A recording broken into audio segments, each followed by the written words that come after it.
to express how grateful I am that you're here. I mean, I spent a really intensive week learning about you and about psychodrama, and I am amazed, confused, and I'd like to be able to include psychodrama in my practice as a drama therapist and a psychotherapist.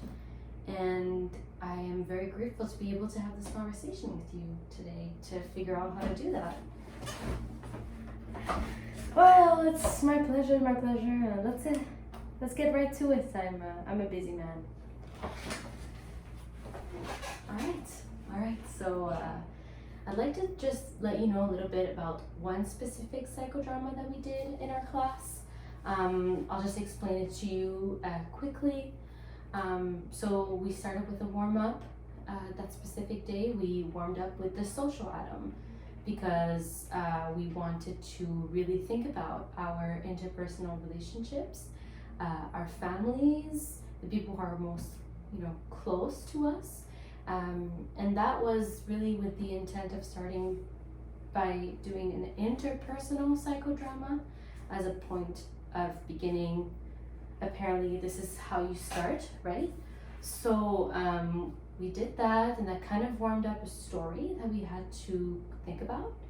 And once everybody had thought of a story, we started by choosing each other in a sociometric way with the action sociogram, just to kind of identify, okay, who would play us in the story, who would play the other person, who would double us, who would really understand us enough to double us. And sort of starting to think about that helped clarify the story, and it also warmed us up to finding a protagonist. And then we selected a protagonist also sociometrically just by first of all explaining kind of what our story would be in like a sentence, whoever wanted to be the protagonist, and then having people put their hands on the shoulder of that person that had the story that would most help them today, so that keeping in mind the group. So we did that. So far I'm pretty sure you know what I'm talking about. I don't need to explain further. You would tell me if you had any questions, right? Yes, if I'm not talking or saying anything, just keep on going. If you have any questions, so feel free to ask me, all right? I'm here. Great, wow, so generous of you, thank you. So I'm almost done explaining. So then we did that, and then once we had our protagonist, we had to figure out the contract of our drama that we were going to do, right? So then the director took the protagonist by the hand and did the walk and talk, which is a technique that we were taught to not only clarify the contract, making sure we had the expectations of the protagonist, what they want to get out of it today, and to make sure that that's doable, that that's realistic. But also it was a way for the director to kind of make sure that they were on the same wavelength as the protagonist, knowing if they were anxious, feeling how the body is responding rather than just the words, because we're all in action here, right? So that was kind of what I believe a way to kind of set a sense of safety as well and reassurance. I really felt the director was being like calming and reassuring at that moment. And then once we had clarified what the contract was, which in this case the protagonist wanted to speak to their mother and wanted to know what it's like to feel heard by their mother. And it was kind of a theme that was really present in the group that day, just feeling heard, finding our voice. So that's probably why this story was selected sociometrically. And so then the protagonist set the scene, and then they started it. It was in a mental institution, a hospital, and the protagonist had years ago, they were institutionalized. They called themselves the hospital in order to make sure that they were getting help, because they they had tried to hurt themselves. And once they got to the hospital after a couple of days of being there, they called their mother to let the mother know, and the mother really reacted badly and said that there was no reason for them to be there in the first place. And so it was for the protagonist a moment to really speak to their mother. And I kind of expected the role reversal, especially for training the auxiliary ego to be the mother. So that was like expected. But then the director kind of took a direction that obviously, made sense at the time and ended up being really great to kind of witness. But I'm really just not sure why they chose to do that. And I'd like to kind of have your input. So what they did basically is that without really the protagonist asking for it, they cast a younger self of the protagonist, and they had the protagonist stand in the mirror position, watching the action and watching the younger self speak to the auxiliary ego, the mother. But the protagonist really did role reverse with every single one of those auxiliary egos to kind of set what the action would be. And then they kind of looked at it, and at the end, the two, the protagonist and the younger protagonist were able to speak again through role reversal. So that's what happened. This is the drama that we did. And it was just really beautiful to see it, but I don't understand I understand it, but I don't understand, what I don't understand is why that was the spontaneous choice of the director. And I wanna have an idea of why this was chosen as a technique in this specific psychodrama. Well, that's a very, very interesting drama, and I feel like we all have people in our lives who don't necessarily hear us or don't or have hurt us in a way by not hearing us. And it's interesting that you say that the protagonist didn't specifically ask for their younger self in the scene, but they did ask to feel heard, right? They did ask to feel the experience of being heard, and they wanted to find their voice. And so it made sense for the director to make that choice of having the protagonist watch the action, right, from another point of view, because then they themselves could really take in and understand the situation as it happened, and perhaps gain some compassion for the younger protagonist. And we could not get the mother to change, right? We could not get the mother to really hear, but we could get the protagonist to gain a new perspective and to speak to themselves from a compassionate way, and really getting that goal in an internalized way, right? And that's really what we want to do, because it wouldn't be realistic, right? It wouldn't be psychodrama. It is not about that. It is about the self and the different extensions of the self.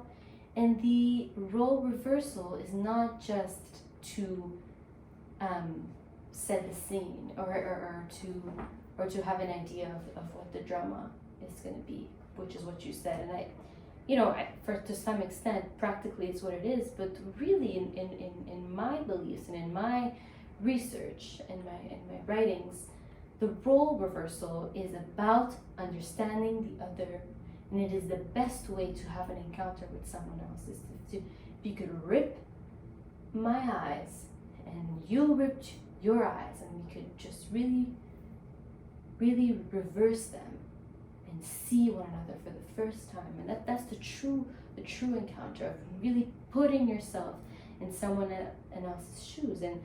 And we offer that in many ways. And if the director made that choice in the moment spontaneously, well, it probably had something to do with this idea of role reversing, and also this idea of watching the action happening from the outside of the surplus reality. So I think this is why, and it was the first one that you did, right? Yeah, it was the first one that we did, and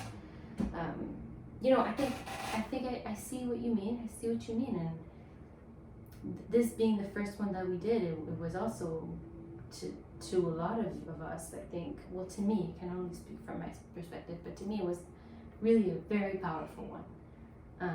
And I can see how those techniques were used. Now, obviously it takes experience to get there, right, and to know kind of what to do.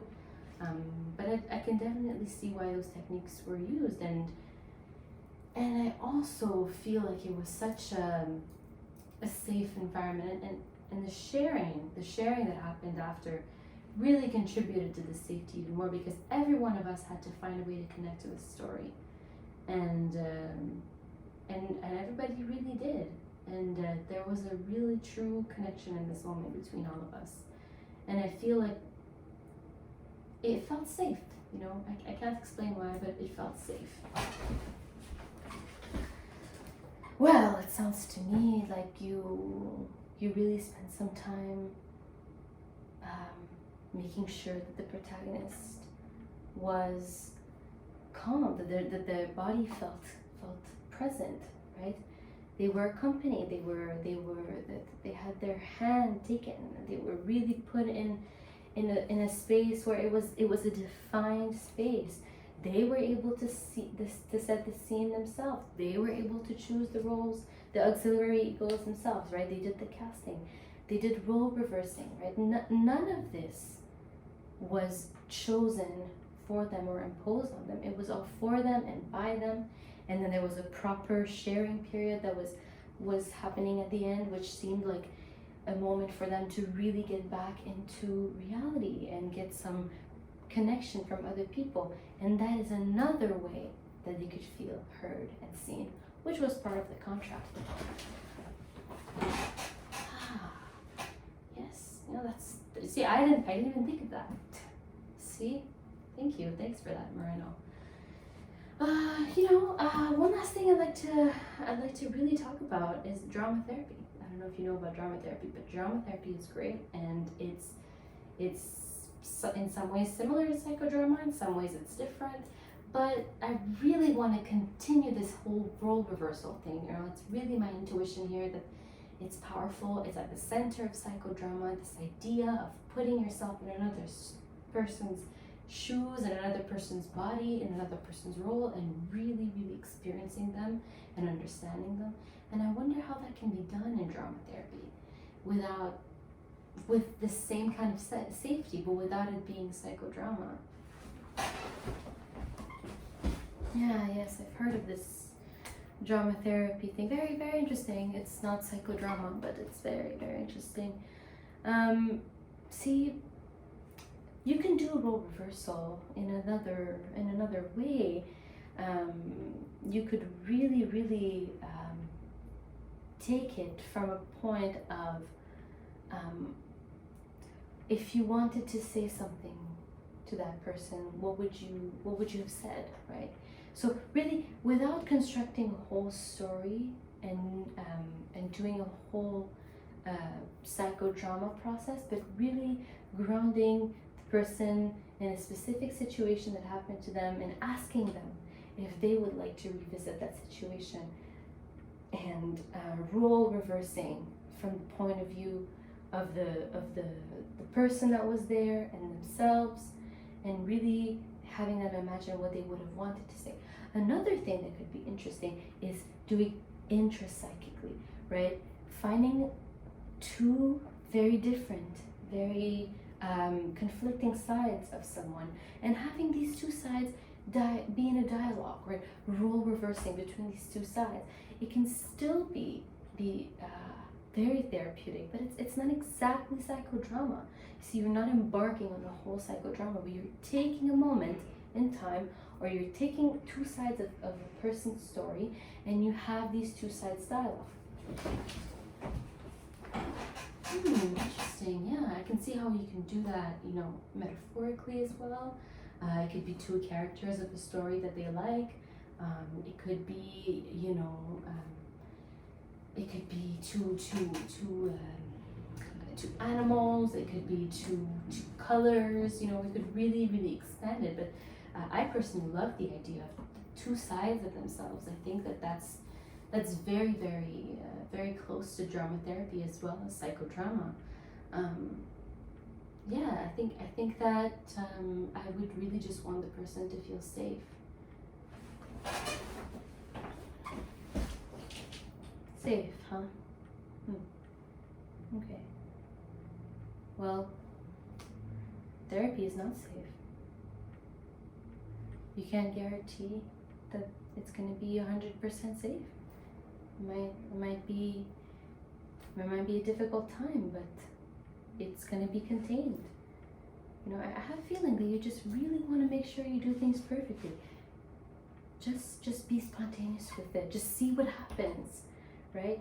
Trust your gut, trust yourself, and if you make a mistake, you repair it, right? You go back from it. You can even use psychodrama to do that, right? Just make sure that the goal is clear, explain the technique, and try it out. We'll see, and then you'll see what happens, right? Be spontaneous. That's my biggest advice to you. Be spontaneous.